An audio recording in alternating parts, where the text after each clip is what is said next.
Food ocean દ્વારા પ્રસ્તુત. આજે આપણે જોઈશું કે કેવી રીતે એડમિન પેનલમાં કેટેગરી અને પ્રોડક્ટ ઉમેરવા.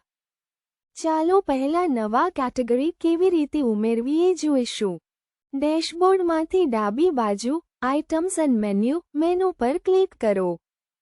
ત્યારબાદ મેન્યુ કેટેગરીઝ બટન પર ક્લિક કરો.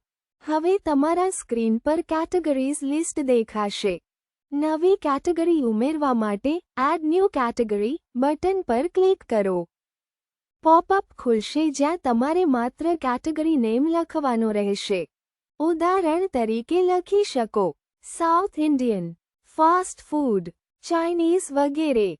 ત્યારબાદ સેવ બટન પર ક્લિક કરો. તમારું કેટેગરી સફળતાપૂર્વક ઉમેરાઈ ગયું છે.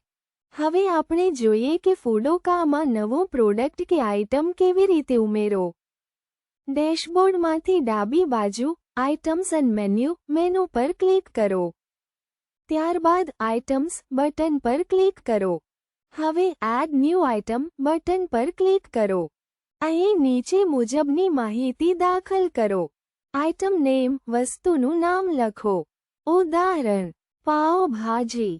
આઇટમ ડિસ્ક્રિપ્શન આઇટમ વિશે ટૂંકું વર્ણન. પ્રાઇસ ભાવ દાખલ કરો. આઇટમ્સ સ્ટોર કયા સ્ટોર માટે છે તે પસંદ કરો. આઇટમ્સ કેટેગરી જે કેટેગરીમાં આવે છે એ પસંદ કરો. ઇમેજ આઇટમ માટે ચિત્ર અપલોડ કરો. ઇઝ રેકમેન્ડેડ જો ખાસ રેકમેન્ડ કરવાનું હોય તો પસંદ કરો. ઇઝ પોપ્યુલર લોકપ્રિય આઇટમ છે કે નહીં. ઇઝ ન્યૂ નવો આઇટમ છે કે નહીં. ઇઝ વેજ શું આ શાકાહારી છે. બધી માહિતી દાખલ કર્યા પછી સેવ બટન પર ક્લિક કરો. તમારું ફૂડ આઇટમ સફળતાપૂર્વક ઉમેરાઈ ગયું છે. ફૂડ ઓશન દ્વારા પ્રસ્તુત. આભાર.